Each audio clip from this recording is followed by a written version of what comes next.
श्री श्री श्रीमती जी वाणी श्री भक्ति वेदांत स्वामी शिल प्रभुपाद की इस्कॉन फाउंडर आचार्य जगत गुरु से बोल वाले श्री भक्ति वेदांत स्वामी शिल प्रभुपाद की जय विष्णुपाद परमहंस प्रभु जी का आचार्य स्तोत्र श्री श्री श्रीमती जी वाणी विष्णु भक्ति सिद्धांत श्री ठाकुर महाराज प्रभुपाद की अनंत कोटि वैष्णव की नामाचार्य श्री हरिदास ठाकुर की प्रेम से कहो श्री कृष्ण चैतन्य प्रभु नित्यानंद श्री अद्वैत गदाधर शिवासंद गौर भक्ति वृंद की श्री श्री राधा मदन गोपाल जी की श्री श्री निताय चंद्र गौर सिंह की वृंदा देवी तुलसी महारानी की ग्रंथ श्रीमद् भागवतम की निताय गौर Premanand all glories to the assembled devotees, all glories to the assembled devotees, all glories to the assembled devotees, all glories to Shri Shri Guru and Gauranga, all glories to Shri Prabhupada, Shri Prabhupada ki jai.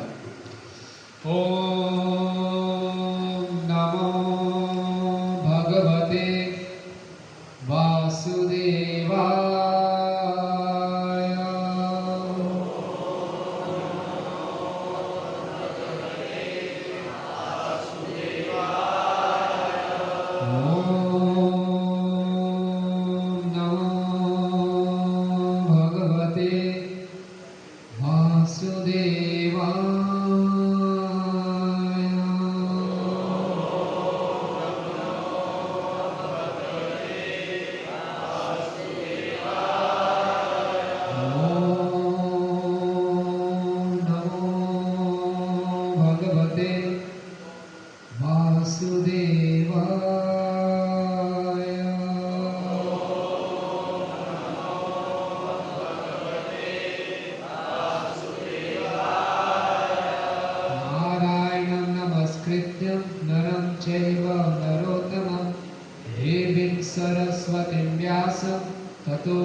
किस प्रकार ध्रुव महाराज अपने सौतेली माँ से अपमानित होते हैं और अपने सुनीति माता जो उनकी माता उनके कहने पर उनके परामर्श पर जंगल की ओर जाते हैं भगवान की खोज में।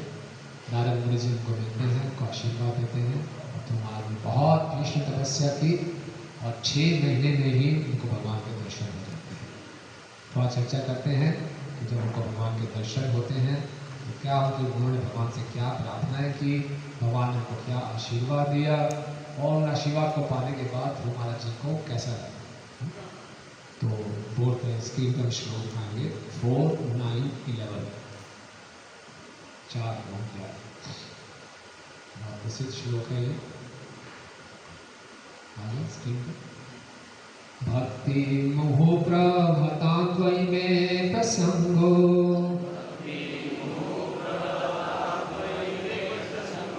भूयाद अनंता महता ममलाशयाना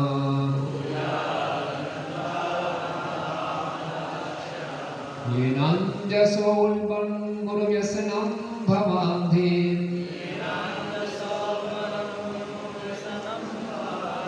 नेशे भवद्गुण कथामृतपानमत्तः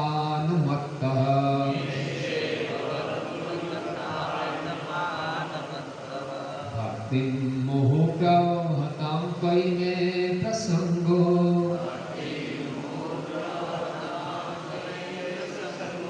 भूयाद अनंत महतां ममलाशयाना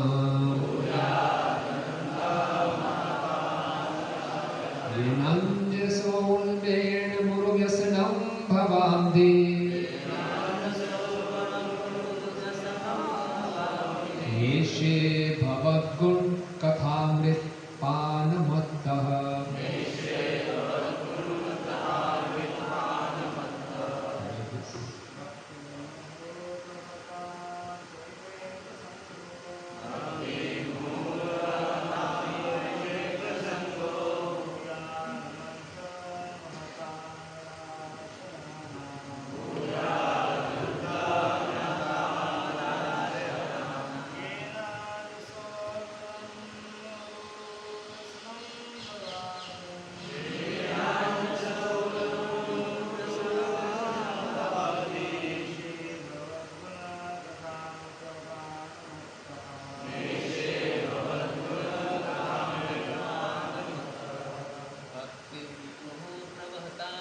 धन्यवाद। शब्दार्थ अनुवाद एवं तात्पर्य श्री भक्तिवेदांत स्वामी श्री प्रभुपाद जी के द्वारा श्री प्रभुपाद की जय। भक्तिम भक्ति मोह निरंतर प्रभता करने वालों का त्वयि तुमको मैं मेरा प्रसंग अंतरंग संगति भूया संभव है कि अनंत हे अनंत महता महान भक्तों का अमल आशयाना जिनके हृदय भौतिक कर्म से रहित हैं,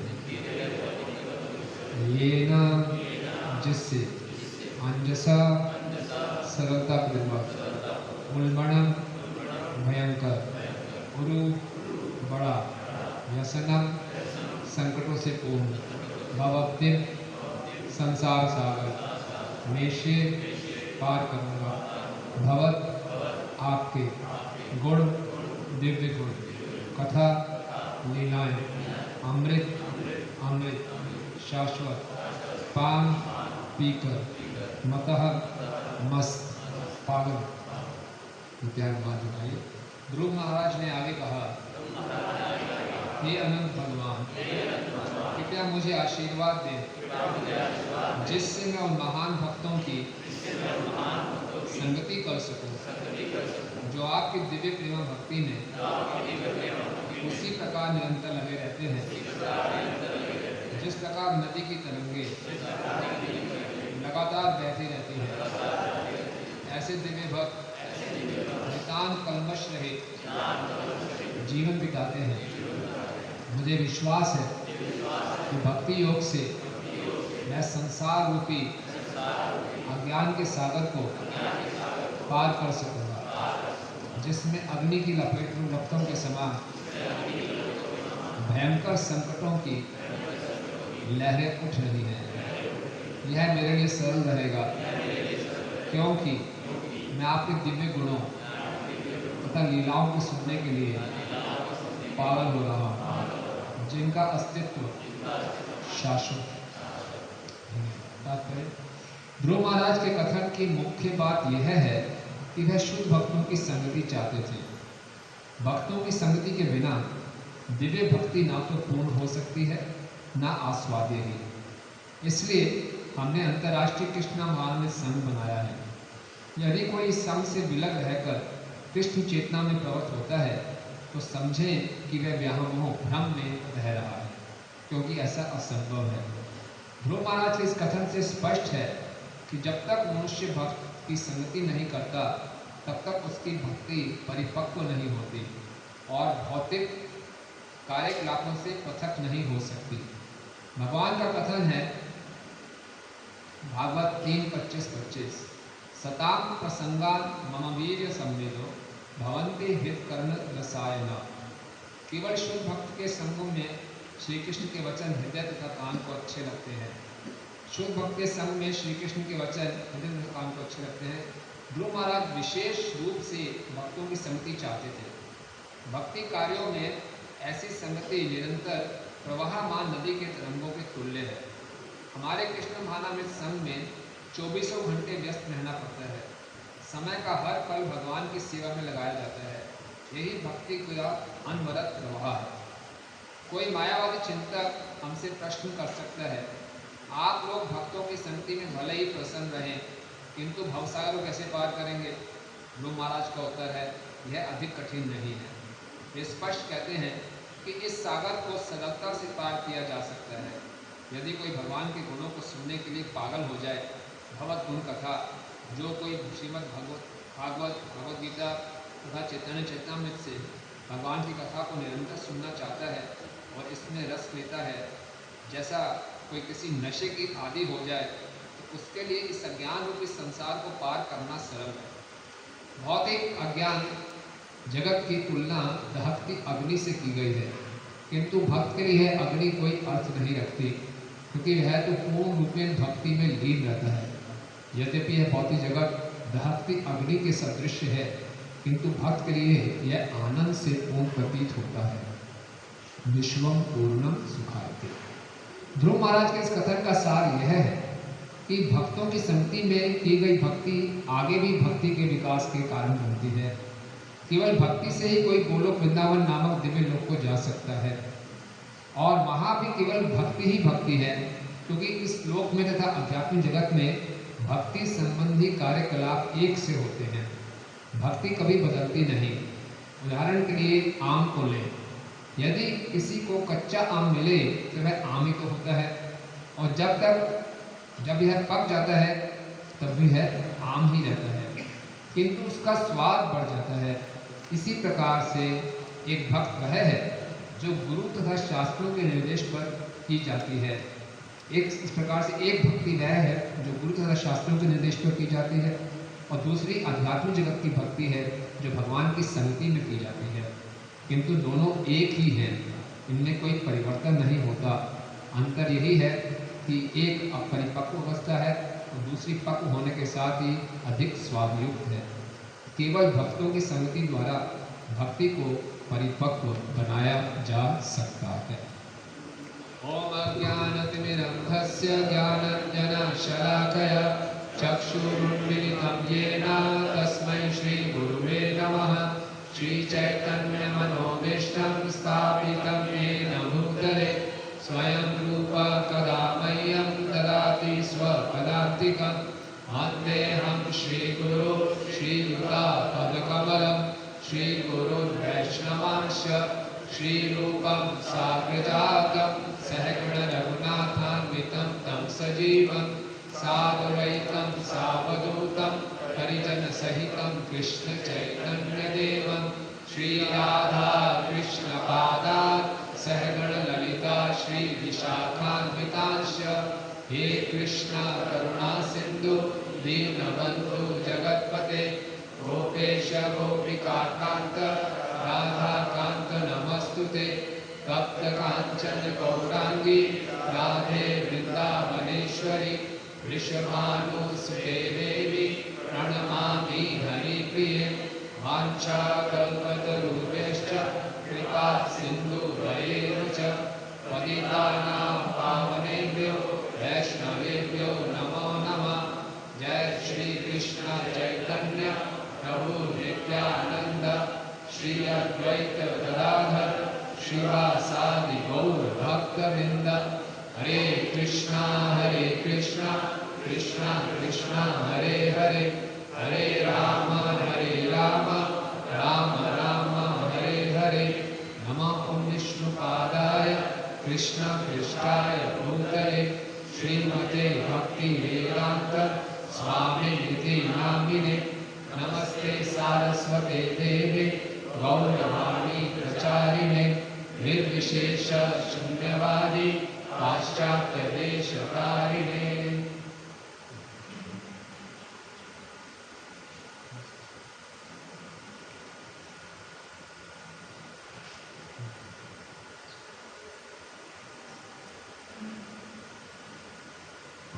हरे कृष्ण। आप सब भक्तों का हार्दिक स्वागत है। ध्रुव महाराज जी का चरित्र भागवत में बहुत विशेष स्थान रखता है, और ये हमें बहुत से सुंदर शिक्षाएं देता है और भक्ति में हमारा उत्साह बढ़ाता है। तो ध्रुव महाराज ने बहुत तपस्या की, तो उस तपस्या से भगवान प्रसन्न हो गए, भगवान को दर्शन देने आए। और आप कल्पना कीजिए आपके सामने मदन गोपाल जी प्रकट हो जाए, आप ध्यानपूर्वक सोनामाला का जप किया, आपने आँखें खोली तो भगवान सामने खड़े, कैसा लगेगा? ध्रुव महाराज के सामने भगवान के साक्षात दर्शन हो रहे। पहले ध्रुव महाराज योग में थे, पूरे भगवान को अपने हृदय में उन्होंने बिठा लिया था, और पूरे ब्रह्मांड में हवा रुक गई थी, क्योंकि ध्रुव महाराज ने भगवान को अपने हृदय में बिठा लिया, और शरीर के जितने छिद्र थे वो बंद कर दिए। पूरे ब्रह्मांड में लोग सांस नहीं ले पाते थे। तो देखता कर भगवान के पास गए, भगवान ने बोला मेरा एक भक्त बहुत तपस्या कर रहा है, मैं जाके उसको समझाता हूँ। तो भगवान क्या करते हैं, मधुवन में जाते हैं, उनके सामने आ जाते हैं, तो फिर भगवान उनके हृदय से उनका ध्यान हो जाते हैं। ध्रुव महाराज घबरा जाते हैं, मैं तो हृदय में भगवान के दर्शन कर रहा था, भगवान कहाँ गए? लेकिन आँखें खोलते हैं तो सामने साक्षात भगवान खड़े हैं। तो ध्रुव महाराज ऐसा लगता है कि पूरे भगवान इतने सुंदर भगवान हैं, ध्रुव महाराज पूरा अपनी आँखों से उनको पीते, आँखों से पी लेते हैं, अपने हाथों से भगवान के चरणों का आलिंगन करते हैं, अपने मुख से भगवान के चरणों को चुम्बन करते हैं। तो फिर वो बहुत, अब वो घबराए हुए हैं, 5 साल के बालक हैं, उन्होंने कोई ट्रेनिंग नहीं लिया था, क्योंकि जब भगवान सामने आए तो क्या करना चाहिए, भगवान सामने आ गए तो भगवान अंतर्यामी है, भगवान समझ गए मेरा भक्त इस समय कुछ प्रार्थना करना चाहता है लेकिन कर नहीं पाता। तो भगवान ने क्या किया, अपना शंख उनके माथे पे छू दिया। जब शंख माथे पे छू दिया तो ध्रुव महाराज पूरे ब्रह्म है हो गए, है ना, आध्यात्मिक रूप से उनको प्रेरित हो गए, क्योंकि अब वो भगवान की अंतरंगा शक्ति के अंदर आ गए और उनके अंदर सारा वैदिक शास्त्रों का जो ज्ञान है वो प्रकट हो गया और बहुत सुंदर सुंदर प्रार्थनाएं करते हैं। तो वहाँ श्रील प्रभुपाद जी समझाते हैं कि भगवान का गुणगान करने के लिए भी भगवान की कृपा चाहिए, भगवान की सुंदर प्रार्थनाएं गाने के लिए भी भगवान की कृपा चाहिए। और जब भी हम भगवान का गुणगान करते हैं तो भगवान की अंतरंगा शक्ति हमें प्रेरित करती है, इसकी तभी हम भगवान का गुणगान कर सकते हैं। और श्रील प्रभुपाद जी बताते हैं हम जो प्रतिदिन हरे कृष्ण महामंत्र जप करते हैं, हरे हरे भगवान की अंतरंगा शक्ति है, तो अंतरंगा शक्ति से हम प्रभावित होते हैं, तभी फिर भगवान की प्रार्थना भगवान का गुणगान कर सकते हैं। तो फिर हमारा प्रार्थना बहुत सुंदर प्रार्थनाएं करते हैं। मैंने जब से मैंने आपके दर्शन किया, मेरे सारे के सारी जो इंद्रियां हैं वो जीवित हो गई हैं। इसका अर्थ क्या है, अगर कोई भगवान की भक्ति में नहीं लगा हुआ तो सारी इंद्रियां मृत। हम सब जो लोग भक्ति में नहीं लगे हुए, चलते फिरते वो मृत देह। और अगर कोई भक्ति में नहीं लगा, इसका मतलब मनुष्य जीवन काल में भक्ति में लगा वो मृत है। भगवान के दर्शन किया, बोला अब मेरी इंद्रियां जीवित हो गई है, मैं हर इंद्रिय से आपकी सेवा करना चाहता हूँ, इसका अर्थ ये है। और फिर गुरु महाराज कहते हैं कि हर श्रेणी का व्यक्ति आपकी शरण में आता है, चाहे वो भौतिक जगत से दुखी हो गया हो, चाहे वो ज्ञानी हो, चाहे वो मुक्ति चाहता हो, लेकिन मैं सबसे निकृष्ट, मैं आपके पास आया था धन के लाभ के लिए, कुछ मुझे ऐसा राज्य चाहिए था जो ब्रह्मा जी के राज्य से भी ऊपर हो, सबसे निकृष्ट मैं था जो आपके पास भौतिक इच्छाएं लेकर आया, क्योंकि आप तो बहुत कुछ दे सकते थे, लेकिन मैंने आपसे क्या मांगा। और बोल रहे हैं कि ये संसार का सुख तो कुछ नहीं है, ब्रह्म में लीन होने का सुख भी कुछ नहीं है, आपके चरणों पे ध्यान लगाना, आपकी कथाओं को सुनना, उसका जो सुख है, भक्ति का जो सुख है वो अतुलनीय है। और फिर आगे बताते हैं जो भक्ति है वो भक्तों के संग में ही की जाती है। तो फिर ये श्लोक बोलते हैं, ये श्लोक भक्ति मुहु प्रवताम त्वयिमे प्रसंगो भुवयात अनंत महताम अमलाशयाना, कि भगवान मुझे आप क्या दीजिए कि ऐसे भक्तों की संगीत दीजिए, भूयात ऐसा हो जाए हे अनंत हे भगवान, महताम अमला शयाना, ऐसे महान भक्तों की संगति दीजिए जिनका हृदय बिल्कुल शुद्ध है। और वो क्या करते हैं, भक्ति मोह प्रभता, उनकी भक्ति हमेशा बहती है, निरंतर रुकती नहीं है, हमेशा हमेशा 24/7 भक्ति में ही रहते हैं। तो ये मैं प्रसन्न हो, आपके ऐसे भक्तों का मुझे अंतरंग संग प्राप्त हो जाए, ऊपरी ऊपरी संग नहीं, अंतरंग संग प्राप्त हो जाए, तो कष्ट रूपे न संग प्रसन्न प्राप्त हो जाए। तो उसमें क्या होगा, फिर बोले आप भक्तों के संग में तो रहोगे, लेकिन इस संसार को कैसे पार करोगे। तो बोले ये नंजसो उल्व्यसनम निश्चय, बड़ी आसानी से मैं पार कर लूंगा। क्यों पार, कैसे पार कर लूंगा, भगवत गुण कथा अमृत पान मत्ता, क्योंकि भक्तों के संग में जब आपकी कथा सुनूंगा उसके अमृत में मैं पागल हो, नशे में रहो। जो व्यक्ति नशा में होता है उसको आसपास क्या हो रहा है पता नहीं चलता है ना। नशे में व्यक्ति नाली में पड़ा हुआ है, उन्होंने बड़े सुखी। इसी ढंग से किसी को भगवान की कथा का नशा चढ़ गया तो संसार के दुखों में, संसार की तुलना एक जलते हुए एक दावानल से की गई है, फॉरेस्ट फायर, जंगल आग में लगा हुआ है, वैसे संसार की तुलना की गई है। लेकिन जो भगवान की कथा के अमृत के पान में मत है, पागल है, मस्त है, उसको कुछ पता ही नहीं चलेगा। इसलिए मुझे किसकी परवाह नहीं है, मुझे ऐसे भक्तों का संग दे दो, मैं खूब आपकी कथामृत पीता रहो और मस्त रहो, नशे में रहो, नशेड़ी बनना चाहता हूँ। कितने लोग नशेड़ी बनना चाहते हैं, वैसे इसका हमारा आंदोलन है नशा मुक्त करना, हम सब युवाओं को नशा मुक्त करना चाहते हैं, लेकिन ये नशा पिलाना चाहते हैं। और इस नशे की लत लग गई तो संसार का कोई भी दुख हमें विचलित नहीं कर पाएगा, कोई ना सुख विचलित कर पाएगा ना दुख विचलित कर पाएगा। बड़ी आसानी से इस भवसागर को हम पार कर जाएंगे। अब भी आनंद में रहेंगे तो भगवान के धाम में जाके भी आनंद में रहेंगे। तो ये मुख्य बात है। तो श्रील प्रभुपाद जी बताते हैं कि मुख्य बात ये है कि हमें शुद्ध भक्तों की संगति चाहिए। आप कल्पना कीजिए उनके सामने भगवान खड़े हैं, भगवान खड़े हैं हमारे सामने, तो हमारे पास तो कई लिस्ट होगी, भगवान जी ये कर दो।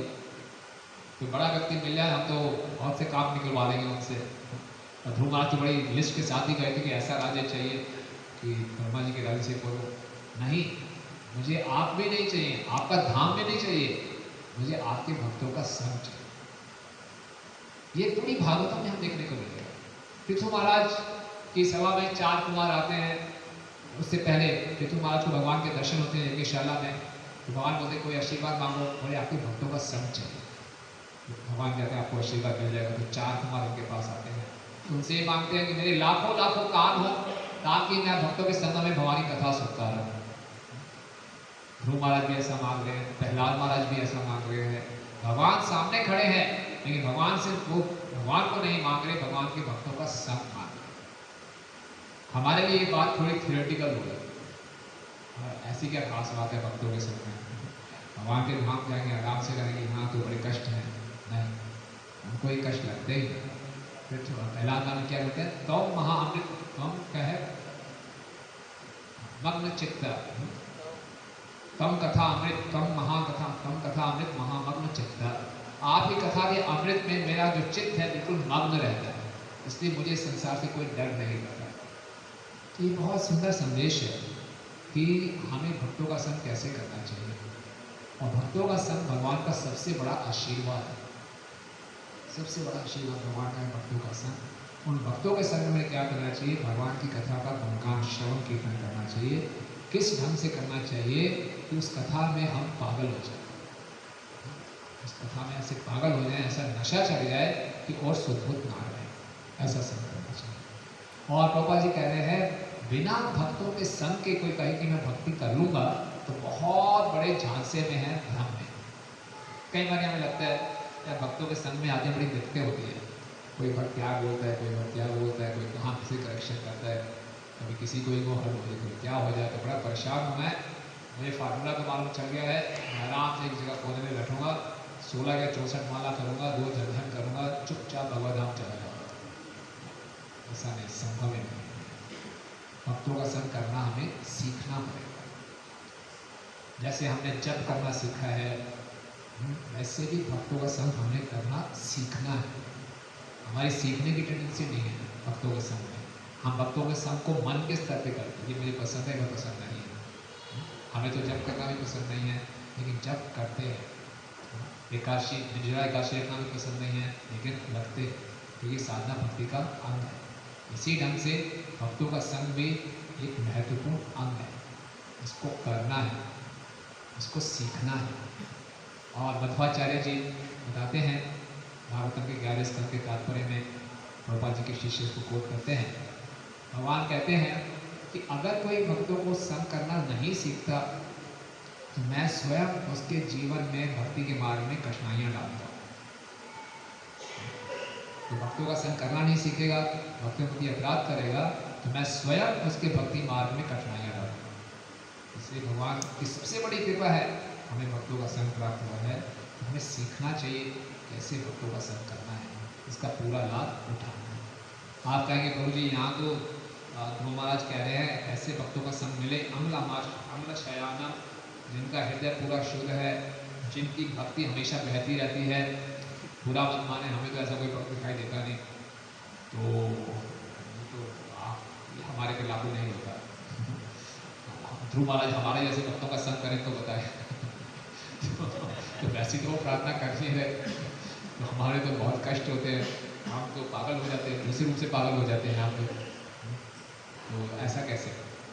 ठीक बात। तो प्रभुपाद बता रहे हैं कि अभी जो भक्तों का संग है वो इतना मीठा नहीं होता, कच्चे आम के। हम सब कच्चे आम हैं, कड़वे रखते हैं दूसरे को, लेकिन परिपक्व कैसे होंगे? इन्हीं भक्तों के संग, भक्तों के संग में परिपक्व होंगे। तो आध्यात्मिक परिपक्वता की निशानी क्या है? कैसे मालूम चलेगा कि कोई परिपक्व हो गया है? स्पिरिचुअल मैच्योरिटी कैसे प्राप्त, क्या निशानी होगी कि हाँ मैं व्यक्ति स्पिरिचुअली मैच्योर है।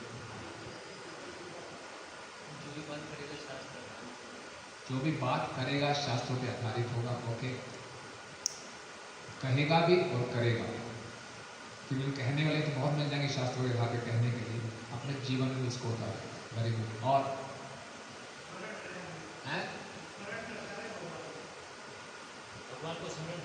भगवान का स्मरण करता रहेगा। Very good. भगवान का स्मरण विनम्र होगा। Very good. और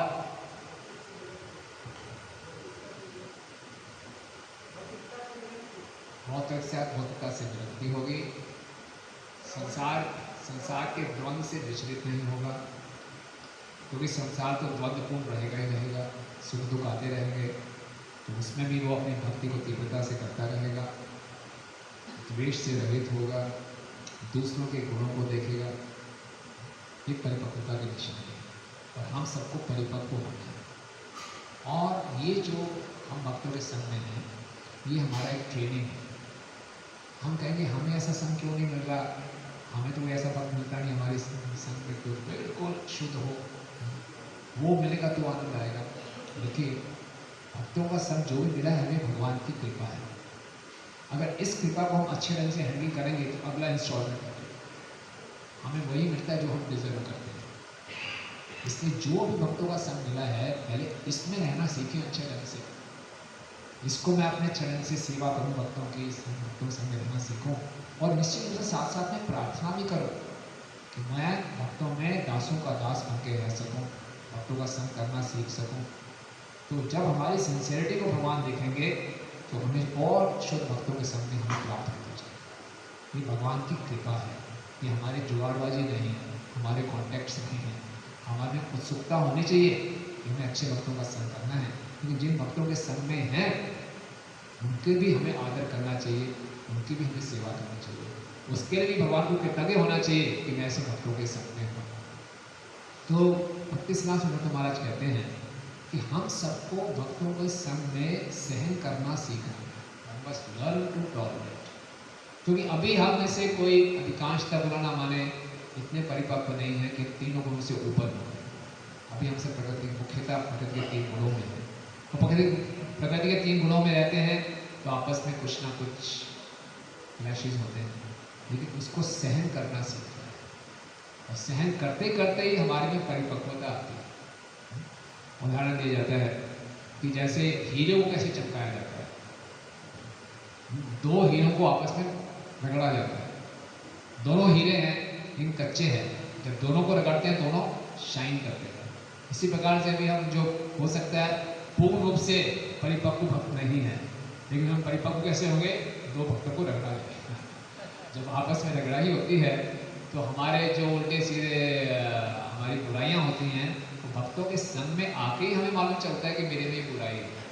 जब तक हम भक्तों के संग में नहीं आते, हमें लगता है मुझसे अच्छा कोई नहीं। आप किसी साधारण व्यक्ति को सड़क पर पकड़िए, बोले अपने बारे में कुछ बताइए, बोले मैं मन का बहुत अच्छा व्यक्ति हूँ, मैं किसी का बुरा नहीं चाहता, मैं कुछ नहीं चाहता, आइए भक्तों के संग में आ जाइए। सब पता चल जाएगा कि मेरे में कैसे कैसे अंदर हम समझ लगता है। हम बेस में रहते हैं, मंदिर में आश्रम में रहते हैं, और भक्तों के संग में कम्युनिटी में आते हैं, तब सेवा इकट्ठी करते हैं, तब मालूम चलता है कि हमारे में क्या क्या कमियाँ हैं।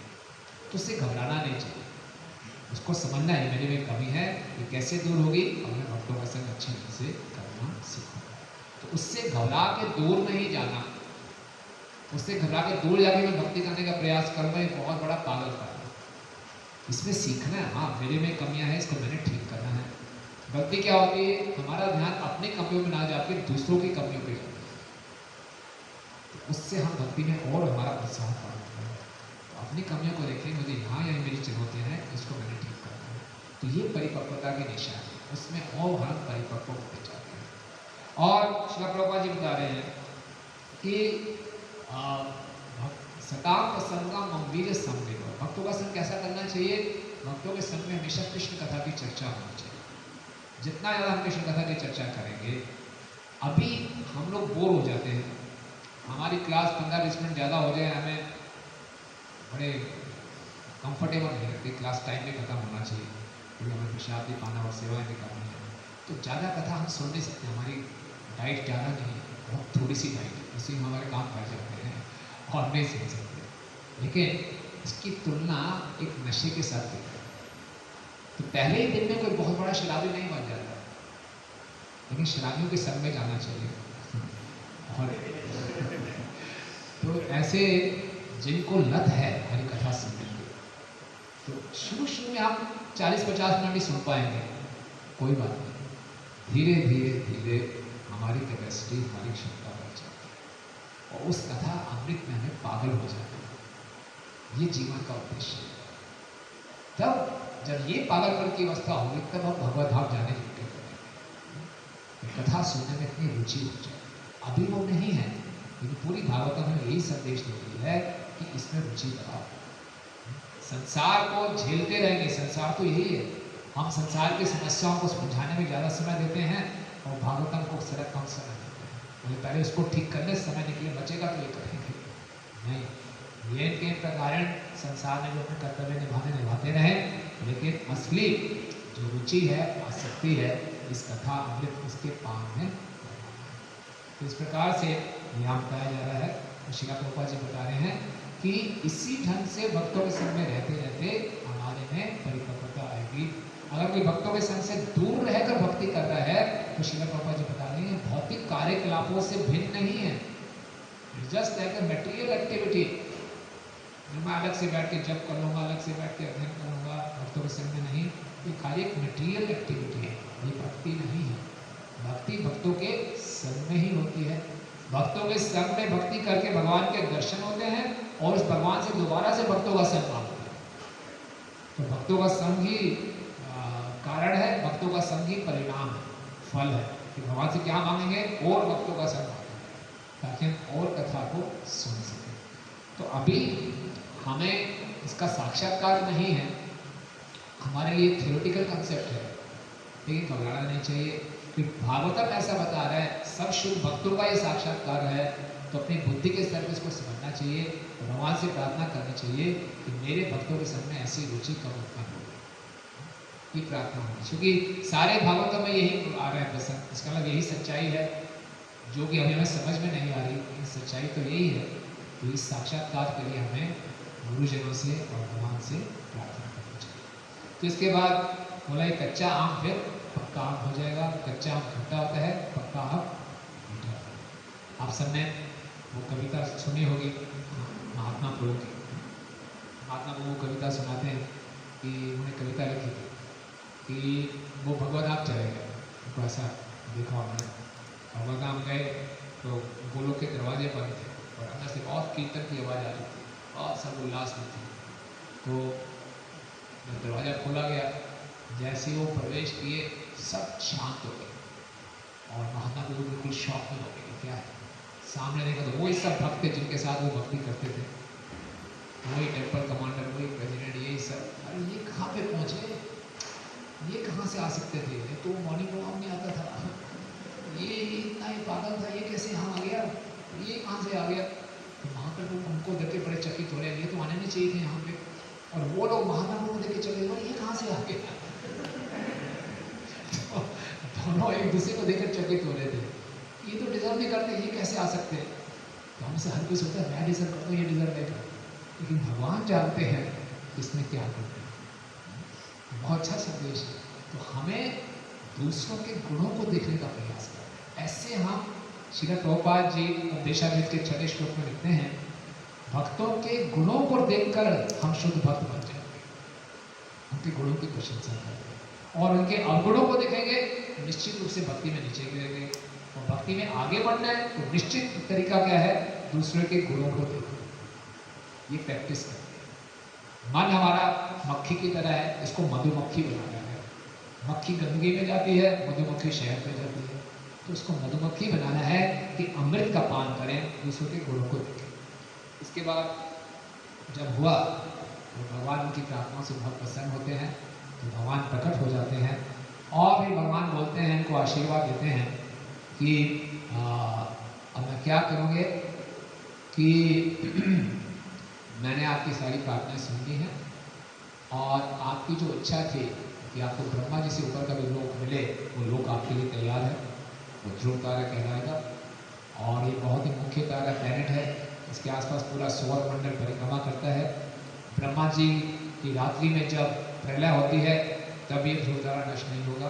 ब्रह्मा जी की मृत्यु हो जाएगी तब तुम वापस मेरे धाम में आ जाओगे और 36,000 सालों के लिए तुम राज्य करोगे। 36,000 साल राज्य करने के बाद तुम इस ध्रुव तारा में आओगे, फिर बाद में मेरे पास आ जाओगे।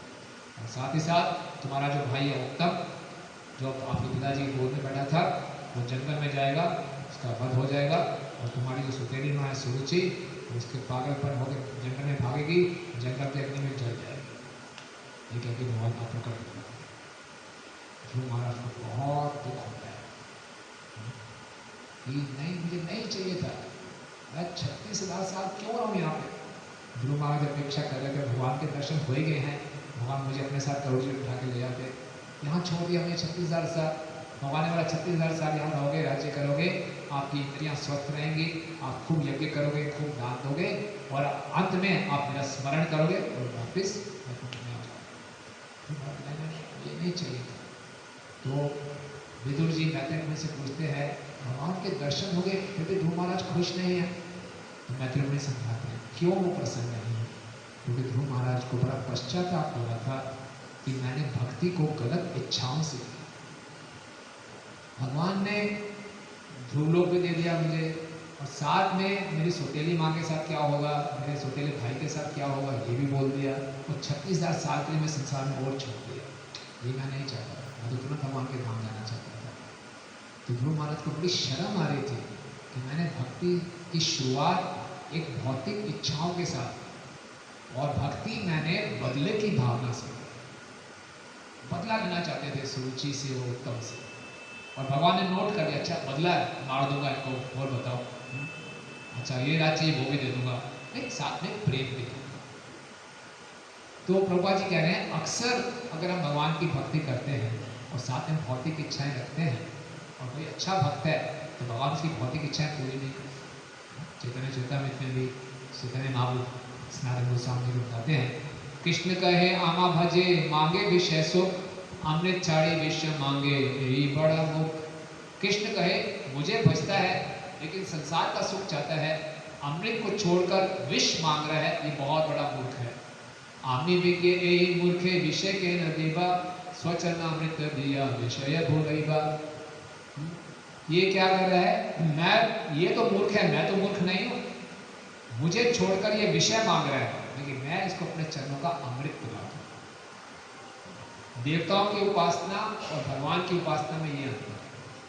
अक्सर लोग देवी देवताओं के पास जाते हैं अपनी भौतिक इच्छाओं की पूर्ति के लिए, पुत्र की प्राप्ति हो जाए, धन की प्राप्ति हो जाए, बड़ी गाड़ी मिल जाए, ये सब प्राप्त हो जाए और देवतागण वो इच्छा पूरी भी कर सकते हैं। लेकिन भगवान के पास इन्हीं इच्छाओं को लेकर जाएंगे तो भगवान इस ढंग से इच्छा की पूर्ति करेंगे कि उस व्यक्ति की अब कोई भौतिक इच्छा रहेगी।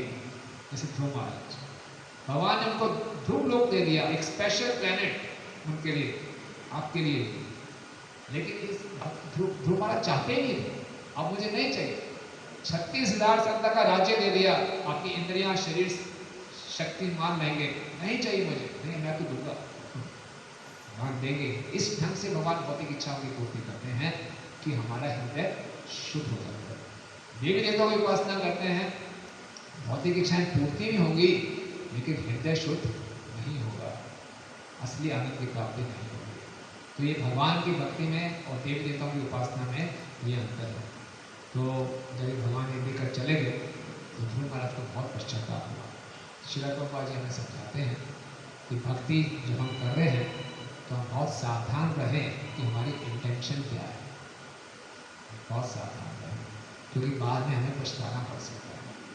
अगर होता क्या है, ध्रुव महाराज ने इतनी तीव्रता से भक्ति की कि भगवान प्रसन्न हो गए। तो ध्रुव महाराज का इंटेंशन खराब था लेकिन उनका तीव्रता बहुत थी भक्ति में, उन्होंने गुरु की आज्ञा का बड़ी तीव्रता से पालन किया तो भगवान प्रकट हो गए।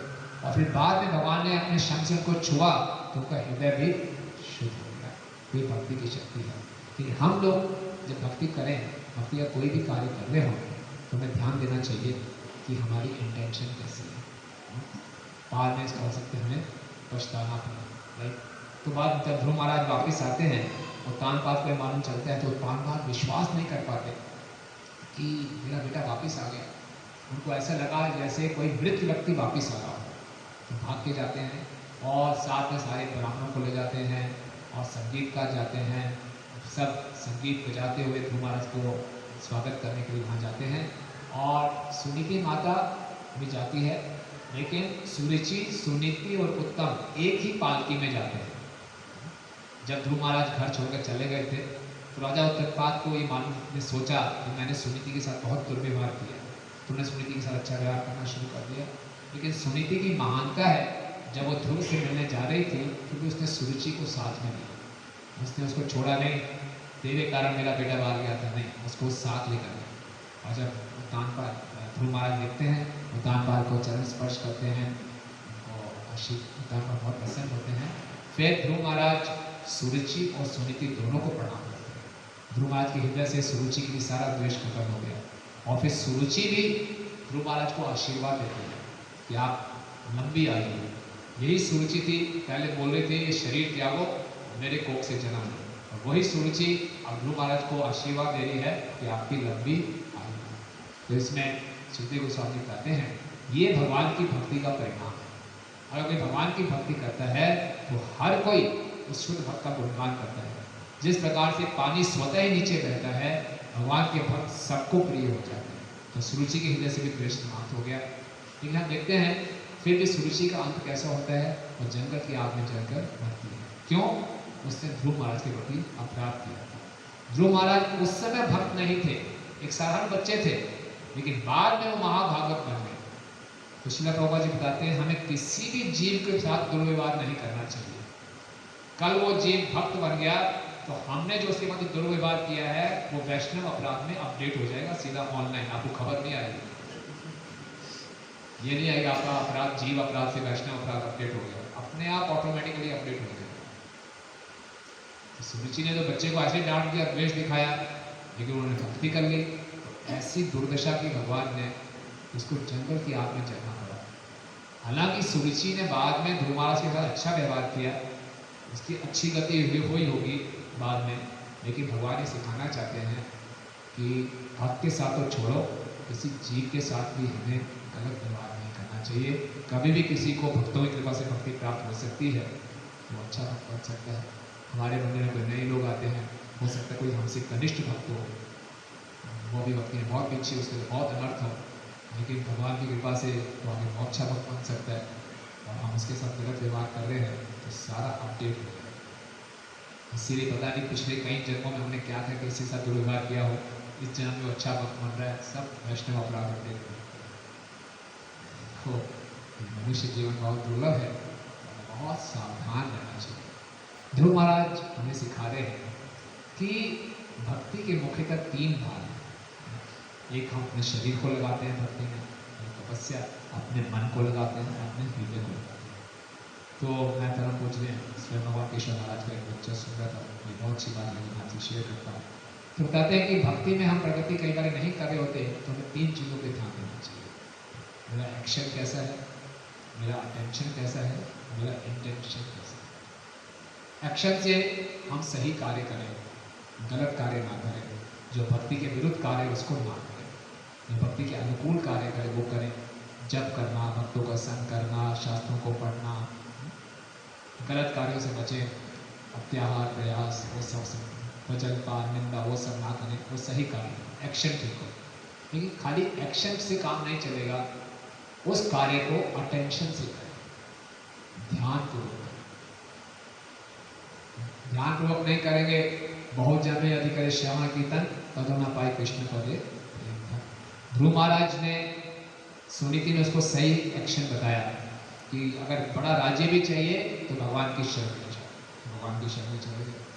फिर नारद मुनि जी ने उनको तपस्या बताई, पूरी विधि बताई, तो बड़े ध्यान से उस विधि का पालन किया। कहाँ करती रही, अगर हम कार्य भी ठीक कर रहे हैं और उसको ध्यानपूर्वक भी कर रहे हैं, तब भी पूरा परिणाम प्राप्त नहीं होगा। पूरा परिणाम क्या है, हृदय में इंटेंशन ठीक हो, हमारी मंशा ठीक हो, किसके प्रसन्नता के लिए करना है, गुरु और कृष्ण की प्रसन्नता। तो हमारा एक्शन भी ठीक होना चाहिए, हमारा अटेंशन भी ठीक होना चाहिए, हमारा इंटेंशन भी ठीक होना चाहिए, तब हम भक्ति अमृत तरीका से करते हैं। गुरु महाराज ने यहाँ पे एक्शन भी ठीक किया, अटेंशन भी बढ़िया था, लेकिन भक्ति में इतनी शक्ति है कि उनका इंटेंशन शुद्ध हो गया। पहले इंटेंशन ठीक नहीं था, उसका परिणाम उनको भुगतना पड़ा कि 36,000 साल तक इस यहाँ पे भौतिक जगत में रहना पड़ा, लेकिन बाद में गए वो भगवान के पास। इसीलिए प्रभुपाद जी कह रहे हैं कि हम अगर शुरू से अच्छा परिणाम चाहते हैं तो एक्शन भी ठीक रखें, अटेंशन भी बढ़िया रखें और इंटेंशन भी बढ़िया रखें। क्या इंटेंशन होना चाहिए? हमने अभिलाषिता शुद्ध। अगर हम कोई भी सेवा कर रहे हैं तो अपने आप को पूछें ईमानदारी से, मैं सेवा क्यों कर रहा हूँ, किसकी प्रसन्नता के लिए कर रहा हूँ? तो अक्सर जवाब आएगा दिखाने के लिए, अपने आप को सिद्ध करने के लिए मैं कुछ हूँ। ध्रुव महाराज भी सिद्ध करना चाहते थे, मैं भी क्षत्रिय हूँ, मेरा अपमान कैसे कर दिया। हमारे अंदर भी कई बार ये भावना होती है, मैं भी दिखा दूंगा मैं कितना बड़ा प्रचारक हूँ, मैं भी दिखा दूंगा मैं कितना बड़ा लोग हूँ। देर है तो रुक जाए, क्या फ़ायदा होगा इसको दिखा के। अपनी टेंशन को शुरू करें, भगवान से प्रार्थना करें, ये जो मेरी मंशा है ये शुभ मंशा होने से साथ कर सके। तो इस प्रकार से ध्रुव महाराज हमें बहुत कुछ सिखा रहे हैं, क्योंकि हमारा जीवन ध्रुव महाराज ने 6 महीने में इतनी तपस्या करके भगवान के दर्शन कर लिए, हम ऐसा नहीं कर पाएंगे। लेकिन चैतन्य महाप्रभु ने हमें बहुत सरल विधि दी है, हरे नाम एव केवलम कलौ नास्ते नास्ते नास्ते नति अन्यथा। ये हरि का नाम प्रभावशाली तब होगा जब हम भक्तों के संग को सही ढंग से करना सीखें। एक बार मैं मायापुर में था, मैंने परम पूजने मैं और गोपेश्वर के साथ में थे, तो गोपेश्वर को ने परम पूजने भक्ति धीर ब्राह्मणों से महाराज से प्रश्न पूछा कि महाराज ध्यान पूर्वक जब कैसे कर सकते हैं?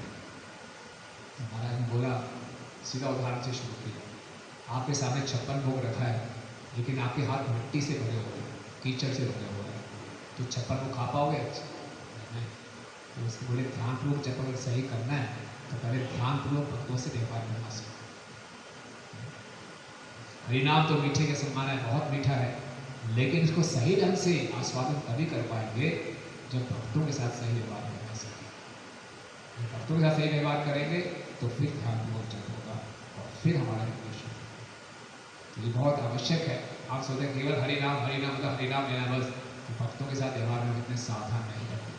तो जितना मर्जी प्रयास कर लें फिर हरिनाम को सावधानी पूर्वक देने में हम नहीं दे पाएंगे, क्योंकि भक्तों के आशीर्वाद से, उनकी कृपा से ही हम हरिनाम दे पाते हैं। तो महाराज ये सिखा रहे हैं कि भक्तों का संग कितना महत्वपूर्ण है और भक्तों को किस भक्ति को किस मंशा के साथ हमें करना चाहिए और कितना ध्यानपूर्वक करना चाहिए। ठीक है, हरे कृष्ण। किसी का प्रश्न टिप्पणी?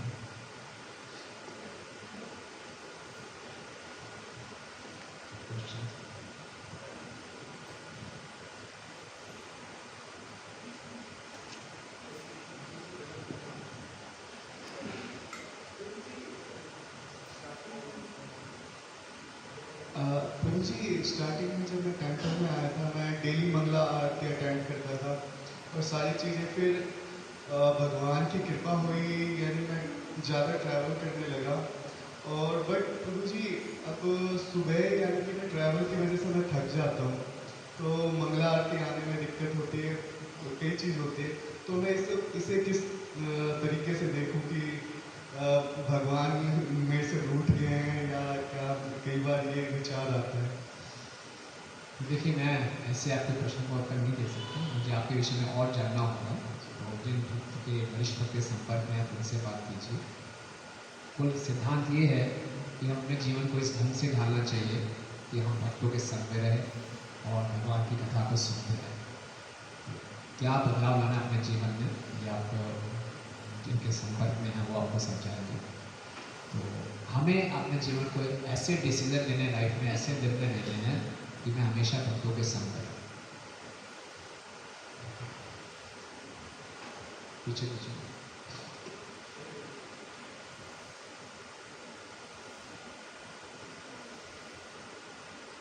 हरे कृष्णा प्रभु। तो ये आपने हरे कृष्ण।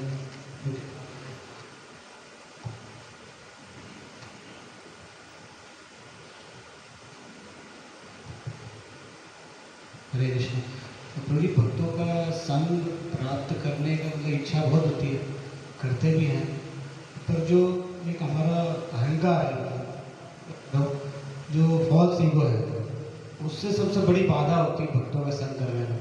क्योंकि हम अभी भी मतलब देहात्म बुद्धि के स्तर पे ही ज़्यादा सोचते हैं। मैं अपनी बात कर रहा हूँ, बाकी भक्त तो शुद्ध भक्त होते हैं।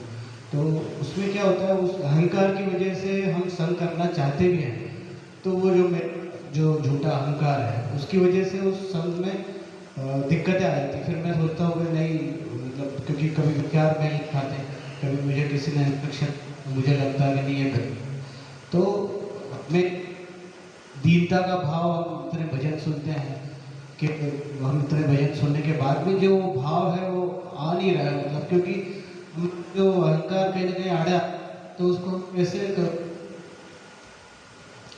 अच्छी बात है। आपका प्रश्न ये है कि मैं भक्तों का संग चाहता हूँ, लेकिन अहंकारवश मैं भक्तों के संग में आता हूँ, मेरे अहंकार को ठेस पहुँचे तो फिर मैं सही ढंग से संग नहीं कर पाता और दीनता के भाव को अनुकूल नहीं कर पाता। तो कैसे दीनता का भाव लाया जाए, भक्तों का संग किया जाए? तो सबसे अच्छी बात तो ये है कि पहले पहचानना, हाँ मेरे में दीनता का भाव नहीं है, मुझे चाहिए, तो ये आप स्वीकार करें, बहुत अच्छी बात है। उसके बाद हमें प्रार्थना करनी है, गुरुदेव कृपा बिंदु दिया करो से अनापेक्षा दीना। तो ये जो चेतना का विकास होता है, ये हम खुद नहीं कर सकते, ये केवल कृपा से होता है। हमें केवल एक इच्छा प्रकट करनी है, चाहत चाहिए, हाँ मुझे ऐसा बनना है, उसके लिए प्रयास करना है, लेकिन मेरे प्रयास और इच्छा पर्याप्त नहीं है, मुझे कृपा चाहिए। तो फिर हमारी इच्छा प्रबल होगी तो हम कृपा की प्रार्थना करेंगे कि मैं ऐसा बनना चाहता हूँ। तो भगवान और गुरु की कृपा से हमारे में दीनता की भावना है, हम प्रयास करते हैं। नारायण जी बताते हैं कि हर बुद्धिमान व्यक्ति को अपने जीवन में दैन्यता को अनुकूल करना चाहिए। बिना दैन्यता को अनुकूल किए हम भक्ति नहीं कर सकते। कैसे अनुकूल करना चाहिए? शरीर से प्रणाम करना चाहिए, आदर देना चाहिए, मन से उस भक्त के गुणों को देखना चाहिए और वाणी से उसका गुणगान करना। तो ये दैन्यता को अनुकूल प्रैक्टिस करना इसका, ठीक है, और प्रार्थनाएं करना, इच्छा रखो, तो फिर अपने आप ऑटोमेटिक हम मध्यम अधिकारी नहीं बन जाएंगे। कनिष्ठ मध्यम ऑटोमेटिक नहीं, तो हमें मध्यम की तरह व्यवहार करना सीखना होगा। मध्यम की तरह व्यवहार करें, किसी की प्रार्थना करें, तो भी ठीक है। और कुछ क्वेश्चंस? थैंक यू फॉर, आपने बहुत अच्छे शुद्ध भक्ति के बारे में बताया। तो जो मेरा क्वेश्चन है द्वेष के बारे में, तो हम जैसे आध्यात्मिक जीवन में, आध्यात्मिक में भगवान के साथ मिलकर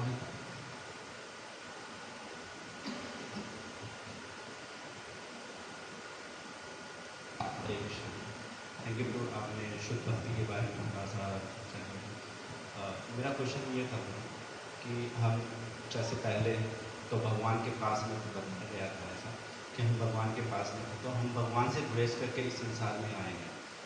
तो इस द्वेष को हम यहाँ पे भी फॉलो कर रहे हैं और वहाँ पे भी फॉलो कर रहे थे इस चीज़ को, और फिर यहाँ पे आके जैसे भागवत में भी देखने को मिलता है कि ध्रुव महाराज और प्रहलाद महाराज ऐसे बहुत से एग्जाम्पल मिलते हैं। तो इस द्वेष को फिर हम यहाँ पे आके फिर इस चीज़ को कम कैसे कर सकते हैं? मतलब पहले हम स्टार्टिंग से हम देखते आ रहे हैं कि द्वेष, और फिर भक्तों के बीच में गुण का कैसे हम को देख सकते हैं, इस चीज़ को कैसे समझ पाएंगे? मुझे का प्रश्न है कि द्वेष के कारण इस संसार में आए हैं, तो द्वेष तो रहेगा, रहेगा, द्वेष से मुक्त कैसे हो सकते हैं? यही साधना भक्ति, ये श्रवण कीर्तन, इसी से द्वेष करते हैं, यही मेडिसिन है।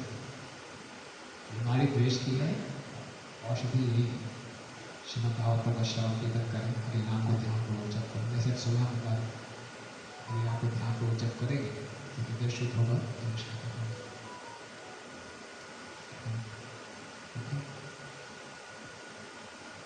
आप सबको धन्यवाद। प्रश्न?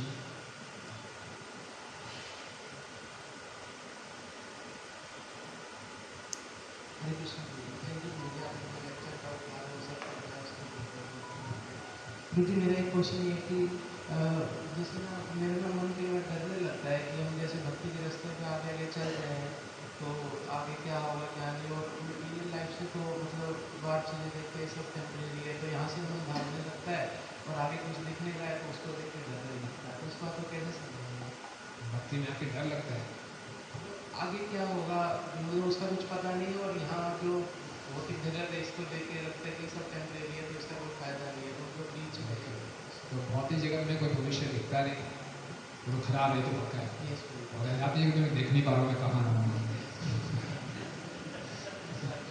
बीच में लटका हूँ, वहाँ जा नहीं सकता और यहाँ आगे पता नहीं पड़ूंगा नहीं पड़ूंगा। ठीक है, अच्छा ईमानदारी का प्रश्न है। तो देखिए श्रील प्रभुपाद कहते हैं कि मटेरियल लाइफ इज इम्पॉसिबल, यहाँ तो संभवता है। आध्यात्मिक जीवन कठिन है लेकिन भौतिक जीवन तो बिल्कुल असंभव है। और मैं आध्यात्मिक जीवन में कहाँ देखूँगा, कहाँ पहुँचूँगा, तो हमें भागवतम हमारा मार्गदर्शन है कि इस मार्ग का इस ढंग से पालन करोगे तो आप यहाँ पहुँचोगे। भागवतम हमारी पूरा GPS पूरा मैप बता रही है, भगवत नाम जाने का, भक्ति में आगे बढ़ने का। भक्ति अगर गलत रूट लोगे तो ये हो जाएगा, गलत इच्छाएं रखो तो ये हो जाएगा। पॉजिटिव केसेस भी दे रही है, नेगेटिव केसेस भी भागवतम में दे रही है। और हम खुद भी अपने जीवन में देखते हैं, हम हरिनाम ले रहे हैं, भक्तों के संग में हैं, प्रसाद का सेवन कर रहे हैं, अच्छा लग रहा है कि नहीं लग रहा, आनंद आ रहा है। तो इन बातों में मैंने भक्ति के कुछ नियमों का पालन करना शुरू किया, मुझे पॉजिटिवली दिखाई दे रही, तो क्या और आगे बढ़ना। और प्रत्यक्ष अवगमन सुसुखम कर तुम अव्ययम, जितना कुछ मैंने किया उसका मेरा एक्सपीरियंस बहुत पॉजिटिव है। पापा से किसी ने कहा कि आप ये कृष्णा कृष्णा बोलते हो, आपको मालूम चला कृष्णा है ही नहीं, तो पापा ने बोला कोई बात नहीं, अगर समझ लो कृष्णा नहीं भी है कोई बात नहीं, अभी इतना आनंद है। अगर मान लिया कृष्णा नहीं भी, हमारे कृष्णा हरे कृष्णा कर रहे हैं, प्रसाद लगा रहे हैं, कुछ भी करें, नाच रहे हैं, कूद आनंद तो आ रहा है। पापा ने अगर नहीं भी है तब भी प्रोसेस में इतना आनंद है। फिर पापा ने उसके तरफ घूर के बाई चांस कृष्णा निकल है तो तुम्हारा क्या होगा। तो अगर बाहर ये प्रोसेस में इतना आनंद है तो निश्चित रूप से जैसे इस प्रोसेस को हम पालन करते रहेंगे हमें और सफाई दिखा स्पष्ट होता है।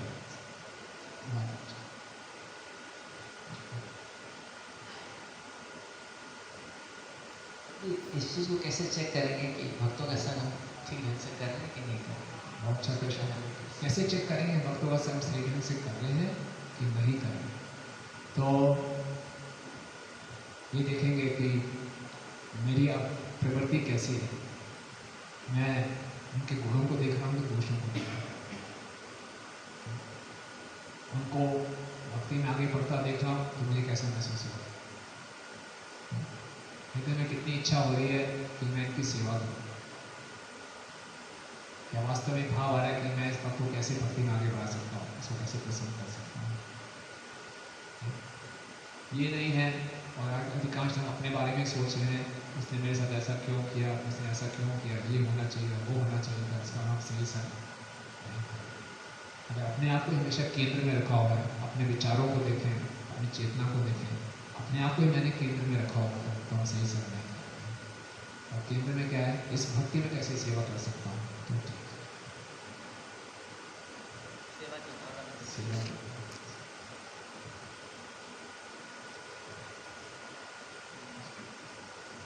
हरे कृष्ण बहुत अच्छा लग रहा है मुझे, अपना मेरे को तो बहुत अच्छा लग रहा है।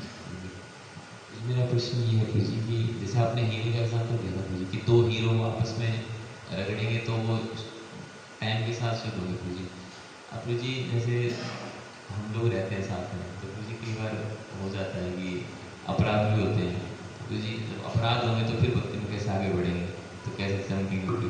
तो जब रगड़ाई हो रही हो तो रगड़ाई सह लेनी है, मैं नहीं गणतरी को रगड़ के छोड़ूंगा वो अपराध हो जाएगा, तेरी ऐसी रगड़ाई करना शुरू कर, वो जिम्मेदारी मैंने नहीं ले। तो अगर रगड़ाई हो रही है, मेरी रगड़ाई आप कर रहे हो तो उसको चुपचाप सहन लेंगे तो अपराध से बच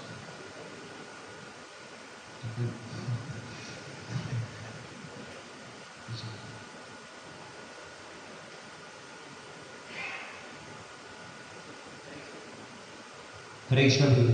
प्रभु जी मेरे अंदर दोष दृष्टि है, मैं दोष देखता हूँ, लेकिन पता भी है कि जैसे दोष दिख रहा है तो ये लगता है कि चलो हमारा अथॉरिटी नहीं है तो करेक्ट करेंगे, तो इग्नोर करने की कोशिश करते हैं। बट एक कोई इम्प्रेशन पड़ जाता है, तो उस इम्प्रेशन को फिर बाद में कोई दोबारा से मुलाकात होती है या कुछ देखने को मिलता है, तो वो इम्प्रेशन कहीं ना कहीं हमारे अंदर रहता है, तो उसको कैसे डील करें? ठीक बात है। तो हमारा जो माइंड है, किसी भी व्यक्ति को हम देखेंगे पहले दोषी दिखाई देगा। हम एक्सपर्ट हैं, PhD क्यों भी आते हैं हमारे सामने मदन गोपाल जी को खड़ा करने में भी दोष देखते हैं, भैया सीधे खड़े हो क्यों टेढ़े हम एक्सपर्ट हैं, सुपर एक्सपर्ट। तो ये बहुत बड़ी हमारी कमी है। तो परसेप्शन बिठा लेते हैं किसी व्यक्ति के लिए और फिर वैसे ही डीलिंग करते हैं उसके साथ। क्यों दोष देखते हैं? तो दोष देखकर हमें संतुष्टि मिलती है कि मैं ऐसे श्रेष्ठ हूँ। ये लोग इसको पता नहीं क्यों महान बताते हैं, असली महान तो मैं हूँ। ये भावना हमेशा महान है। तो ये भक्ति के लिए बहुत काम करता है। तो इसलिए मन को ट्रेन करना। रूपा जी कहते हैं भक्ति का मतलब है मन को ट्रेनिंग करना।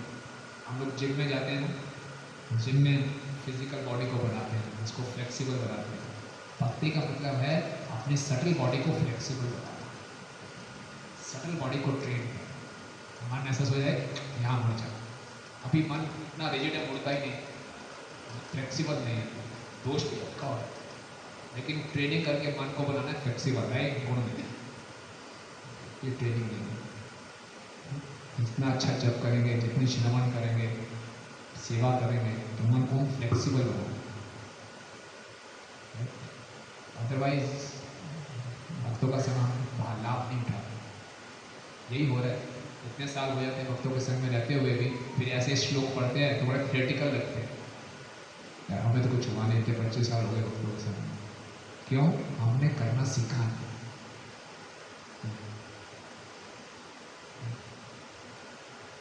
कुछ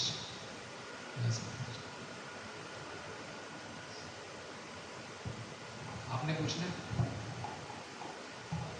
हरे कृष्णा प्रभु जी, मैं ये पूछना चाहता हूँ कि जब भगवान रामावतार में थे तो कालभूषण जी ने उनसे कहा था, कालभूषण जी ने हाँ था। तो मैं ये पूछना चाहता हूँ कि भक्ति और भगवत धाम जाने में क्या भेद है? बहुत अच्छा प्रश्न है। भक्ति और भगवत धाम जाने में क्या है? जैसे कि महाप्रभु क्या कहते हैं, माई जन्मनि जन्मनीश्वरे भक्तार भक्ति अहेतु की त्वयि। जो उत्तम श्रेणी का भक्त होगा वो भक्ति मांगे, भगवत धाम नहीं जाने को नहीं मांगे। क्यों? वहाँ जाकर भी भक्ति करनी है। तो महाप्रभु कह रहे हैं जहाँ मर्जी रखो, जिस योनि में रखो, मुझे बस भक्ति दिखा। लेकिन फिर भी हमारी इच्छा होनी चाहिए भगवत धाम जाने की। क्यों? क्योंकि यहाँ इस जगत में भक्ति करते हैं तो शरीर की बहुत सीमाएं हैं।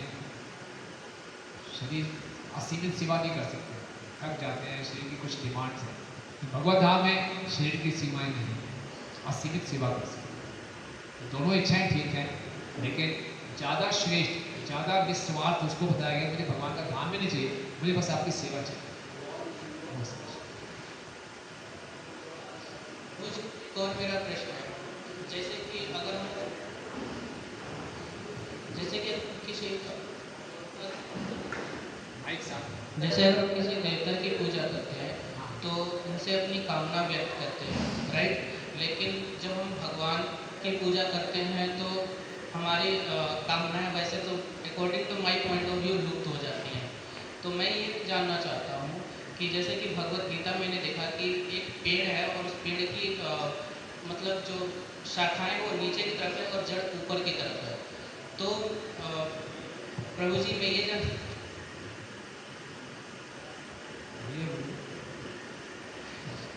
अगर मतलब समझ आता हूँ। ठीक है, प्रश्न बना लीजिए। हरे कृष्ण प्रभु जी, एक अंतिम प्रश्न है प्रभु जी। जैसे मतलब हम भक्ति में हैं, कर रहे हैं, भक्तों का संग करने की कोशिश कर रहे हैं और भगवत गीता के संदेश को थोड़ा सा 1% फॉलो करने की कोशिश कर रहे हैं, पर जैसे भौतिक जीवन में कोई ऐसी समस्या आती है, जैसे अभी आपने सुना होगा TCS ले ऑफ कर रहा है, तो मैं TCS में हूँ, तो उस दिन सारी माला वगैरह कुछ मन ही नहीं लगा तो जो भौतिक उससे रियलिटी से एकदम सामना होता है तो उस टाइम मतलब परेशान हो जाते हैं बहुत कि तो उस टाइम मैंने मतलब बड़ा गंभीरता से विचार करा कि मैंने इतना सब पढ़ा, इतना सब सीखा है, इसका वो क्या मतलब है जब मैं इतना परेशान हो गया किसी छोटी सी न्यूज़ से। तो उस टाइम उस सिचुएशन को हम कैसे हैंडल कर सकते हैं? आपने बोला भौतिक रियलिटी, शास्त्रों में रियलिटी में सपना है, रियलिटी स्पिरिचुअल रियलिटी, ये सारा सपना है। कोई प्रमोशन मिलेगी तो अच्छा सपना है, नौकरी से निकाल दिया तो गंदा सपना है, ये सपना है, टेम्परेरी है। तो अपने में हिम्मत नहीं आ रही, हम विचलित हो रहे हैं, तो भक्तों के संग में आ जाओ। भक्तों के संग में आएंगे, हमें शक्ति मिलेगी उसको सहने की, उसको सही दृष्टिकोण से देखने की। नहीं तो हमारा मन हमें पागल बना देगा, अकेले में रहेंगे तो मन हमें धोखा दे देगा। तो ऐसी परेशानियों में खुद को उसको हम संभाल नहीं पा रहे, तो भक्तों के संग में आके इसका निवारण कीजिए। हरे कृष्णा प्रभु जी, दंडवत प्रणाम।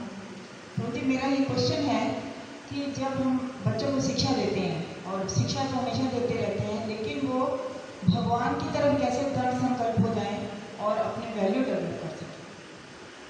बच्चे भगवान की तरफ कैसे, हमको शिक्षा देते रहेंगे, अच्छी बात है, बट जबरदस्ती मत कीजिए, क्योंकि हर जीव का अपना एक अलग कर्मों का खेल है।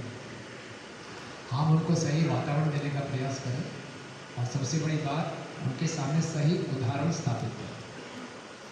बच्चों के लिए बोलते हैं things are more caught than taught. बच्चे चीज़ों को पकड़ते हैं, आप जितना मर्जी पढ़ा लीजिए, समझा लीजिए, वो देखेंगे कि घर में माता पिता कैसे व्यवहार करते हैं। अगर हम अपना व्यवहार ठीक रखें और अच्छी शिक्षा देते रहें और उनको थोड़ी फ्रीडम, जबरदस्ती भक्ति थोपे ना हो, थोपेंगे तो वो रिबेल करते, किसी को भी भक्ति जबरदस्ती नहीं कराई जा सकती। केवल अच्छा मार्गदर्शन देके, अच्छा उदाहरण स्थापित करके, उनको प्रेरित करके, इंस्पायर करके कर सकते, मतलब अपने आचरण से। और धैर्य रखें। हो सकता है तुरंत ना लें, कुछ सालों बाद लें। Yes sir, thank you very much.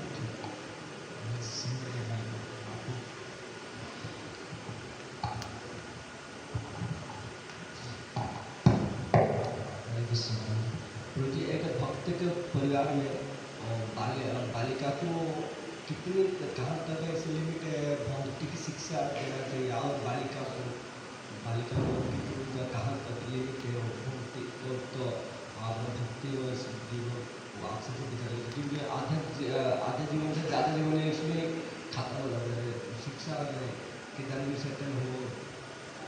आप कह रहे हैं कि घर में बालिका है, बेटी है, उसको कितनी भौतिक शिक्षा देनी चाहिए? और बालक होगा तो उसको कि कहाँ तक लड़कियों को इतनी शिक्षा देनी है, लड़कियों को इतनी शिक्षा देनी है, कुछ नहीं, ताकि दोनों भक्ति में आगे बढ़े। ये प्रश्न है आपका। तो आजकल के स्कूलों में हम देखते हैं कि कोई आध्यात्मिक शिक्षा नहीं दी जाती और आजकल के स्कूल्स में केवल पैसा कमाने की शिक्षा दी जाती है, पैसा कमाने के तरीके सिखाए जाते हैं, शिक्षा भी नहीं बोल रहे इसमें। तो इसलिए पूरे समाज का तो बुरा हाल हो रहा है। तो भक्तों के लिए बहुत बड़ी चुनौती है। तो हमें भक्तों को मिलकर ऐसा एक स्कूल खोलना चाहिए जिसमें हम उनको ज़्यादा अच्छी से आध्यात्मिक शिक्षा भी दे दें और भौतिक शिक्षा इतना दें कि यस, शरीर के यापन के लिए कुछ वो कमा सकें, वो आवश्यक है, लेकिन वही जीवन का लक्ष्य है। जीवन का लक्ष्य है आध्यात्मिक प्रगति। तो इसीलिए भक्त लोग प्रयास कर रहे हैं कि अपनी कोई ऐसा हमारा पाठशाला हो जिसमें अपने भक्तों को, बच्चों को हमें शिक्षा दे सकें। जब तक ऐसा नहीं होता तो आप कई छोटे छोटे प्रयास चल रहे हैं, हम लोगों से आप संपर्क कर सकते हैं और अपने हिसाब से उनको अच्छे से अच्छी आध्यात्मिक शिक्षा दें। ये बहुत बड़ी चुनौती है।